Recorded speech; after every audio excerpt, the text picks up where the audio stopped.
Hello friends, সকাল সকাল দেখুন আমার মন খুব খারাপ হয়ে গেছে। এসে হঠাৎ করে দেখছি একটা দেশি গোলাপ গাছ মারা গেছে এবং তার ডালগুলোও ভালো করে দেখছি, খুঁচিয়ে দেখছি না ডালগুলো তো বেঁচেই নেই এবং শিকড়টা তুলে দেখছি শিকড়টাও দেখছি একদম খারাপ হয়ে গেছে। তাই আর কি করব, তুলে ফেলে দিলাম। আর বাদবাকি যে গাছগুলো আছে সেইগুলোকে একটু দেখতে গেছি, দেখতে পেয়েছি হঠাৎ করে একটা বড় এলা ডাল হয়ে আছে। দেখুন এই গাছটাতে, এটা রঙটা খুবই সুন্দর, কিন্তু এত বড় যে আর একটা এলা ডাল হয়ে আছে সেটা খেয়ালই করিনি।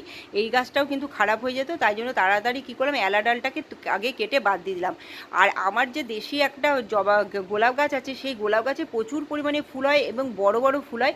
সেই গাছটাও যাতে ভালো থাকে তাই জন্য আমি কী করলাম, গাছের যে পুরনো ফুলগুলো আছে সেগুলো তো কাটলামই, সাথে মোটা মোটা অনেকগুলো ডাল আমি কেটে ছেটে দিলাম, যাতে কি হয় অনেক এবার নতুন করে ব্রাঞ্চ বেরোয়, নতুন করে পাতা বেরোয়, যাতে গাছটা খুব ভালো থাকে।